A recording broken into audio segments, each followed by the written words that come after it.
야, 나는 겁이 많아서 물놀이 할 때 조심하는 편이라 별 문제 없을 거라 생각했는데 방심하다가 더 큰 문제가 날 수도 있을 것 같다는 생각이 드네.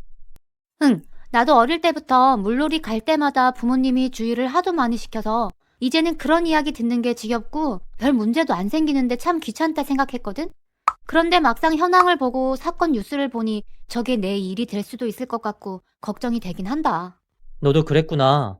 매일 이런 이야기로 대화 나눌 수 있는 것도 아닌데 오늘 같이 본 내용으로 함께 좀 더 의견을 나눠보고 조심해야 될 부분으로 의견 나눠보면 어떨까? 그래, 좋아. 이야기 꺼냈으니 내가 먼저 이야기할게. 오늘 영상 보면서 떠오른 건데 위험한 곳에는 경고 표지판 같은 게 있으면 좋겠다는 생각이 들었어. 나처럼 겁은 많지만 방심하고 있던 사람이 분명 있을 것 같거든. 나 같은 사람은 그런 경고 표지판을 보면 확실히 더 조심하게 될 것 같아.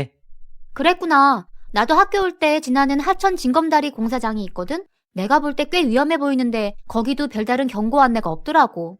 아, 나는 거기가 위험하다는 생각을 못 했거든. 그래서 가끔 거기서 친구들이랑 놀았는데 위험할 뻔했네. 나는 겁이 많아서 위험한 곳 근처는 굳이 가지는 않는 편이거든. 너는 겁이 없어서 막 들어가서 노는구나? 근데 거긴 정말 위험하다는 이야기 많이 들었어. 나는 정말 위험한 줄 몰랐는데. 어쨌든 너처럼 겁이 많은 사람도 나처럼 겁이 없는 사람도 경고 표지판을 보고 조심하게 되니 더 많이 표지판이 생기면 좋을 것 같네. 사실 안전 표지판이 있는데도 잘 못 알아보게 적힌 곳도 많아. 이왕이면 누구나 알아보기 쉽게 표지판이 만들어지면 좋을 것 같아. 그래, 안전 표지판을 보고 미리 문제가 안 생기게 조심하면 제일 좋은 것 같고, 그럼에도 불구하고 물놀이를 하고 놀다가 물에 빠졌을 때가 더 큰 문제라고 생각해. 그러게. 물놀이 하는 곳 주변에 구조를 위한 장비들이 잘 비치될 필요가 있겠네. 물놀이하는 모든 곳에 구조 장비를 두면 제일 좋겠지만 현실적으로 무리가 있는 것 같다는 생각이 들어. 물에 빠졌을 때 스스로 잘 대처할 수 있고 또 무리하지 않고 구조를 할 수 있는 생존 수영을 배우는 게 좀 더 현실적인 대안 아닐까? 아, 어렸을 적에 생존 수영 배웠던 기억이 있는데 공부하는 시간도 아까워서 이후에 수영은 따로 관심 안 가졌는데. 공부 열심히 한 거 치고 너 성적이 겸손한 것 같은데. 농담이고, 지금이라도 생존 수영은 제대로 배워놓을 필요가 있을 것 같아. 맞아.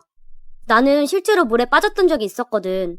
그런데 생존 수영을 배워서 그런지 물속에서 힘 빼고 오래 버틸 수 있었어. 그래서 같이 놀던 친구들이 주변에 있던 수영 잘하는 어른분들을 불러와서 구조됐잖아.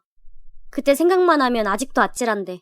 사실 그런 위급한 상황이 벌어졌을 때 무의식적으로 힘 빼고 버티는 식으로 수영하기가 쉽지 않은 것 같거든. 지속적으로 생존 수영을 체득하는데 시간을 투자할 필요가 있는 것 같아. 이런 주제로 이야기 나누게 될지 몰랐는데 요새 교육청과 지자체에서는 협력을 통해 안전 표지판을 더 늘리고 순찰을 강화할 계획을 가지고 있다고 들었어. 우리가 지금 이야기한 생존 수영에 대해서도 경기도 학생들에게 더 많이 전파하려는 노력도 하고 있고. 맞아. 생각해보니까 가정통신문에서 그런 내용 봤던 것 같아. 대충 보고 지나쳤는데. 이렇게 같이 이야기 나누니까 또 생각이 잘 나네. 오늘 이런 시간 가져보길 잘했다. 근데 이대로 이야기 끝내기 좀 아쉬운데. 이야기 나온 김에 물놀이 안전수칙 좀 더 이야기 나누고 정리하면 어떨까 해. 어때? 공부해야 되는데. 야, 목숨이 걸린 이야기를 하는데 조금만 더 이야기 나눠보자. 그래, 알았어. 물놀이 안전수칙이 있어? 물놀이 안전수칙이 따로 존재하더라고. 10가지나. 다 몰랐지? 근데 내용은 꽤나 상식적이야. 그래, 상식적이지. 그래서 더 신경 쓰지 않아서 문제가 되는 거라고 생각해. 예를 들어서 물놀이 하기 전에 준비 운동을 꼭 해야 한다는 거? 그래, 그것도 물놀이 안전수칙 중에 하나야. 물에 들어갈 때 심장에서 먼 곳부터 들어가는 것도 상식이라고 생각했는데 물놀이 안전수칙에 포함되네. 그래, 너처럼 풍덩 들어가면 안 되는 거라고. 상식적인 것만 잘 지켜도 물놀이는 훨씬 안전해질 수 있다는 반증이지. 피부가 당겨지고 소름이 돋고 입술이 파래지면 물놀이 그만해야 되는데 놀다 보면 잘 지키지 못하는 것 같아. 맞아. 지난번에 물놀이 하면서 나 입술 파래졌는데 더 놀다가 일주일 동안 몸살까지 걸렸잖아. 그날 더 무리했으면 물놀이 하면서 위험한 상황에 빠졌을 수도 있었겠네.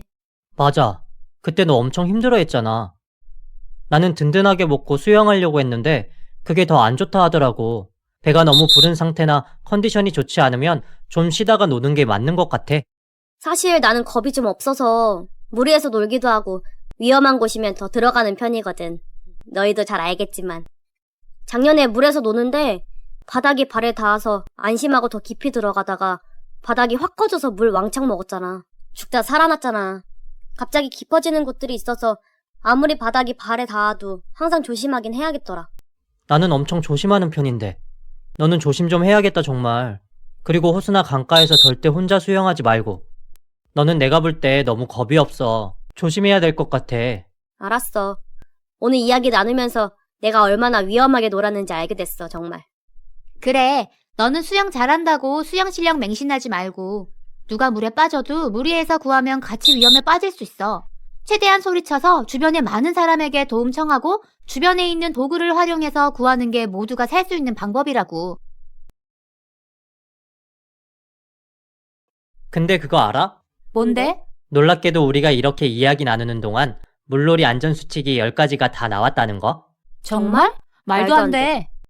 그래, 사실 우리는 다 알고 있으면서도 심각성을 느끼지 못했고 중요성도 몰랐던 거지. 오늘 이 주제로 이야기 나눠보길 정말 잘한 것 같다. 그러게 말이야. 학교에서도 항상 이야기해주고 부모님도 조심하라고 말씀하셨는데 우리끼리 이야기하니까 남일처럼 안 느껴지고 너희가 물에 빠지지 않았으면 좋겠다는 생각도 들고 일단 나부터 더 조심해야겠다는 생각이 더 많이 드는 것 같아. 이왕 이렇게 이야기 나온 거 물놀이 안전수칙 10가지 한 번씩 읽어보면서 오늘 마무리하면 어떨까? 역시 공부 열심히 하는 친구는 달라. 그래, 다 같이 그럼 물놀이 안전수칙 10가지 읽어보자.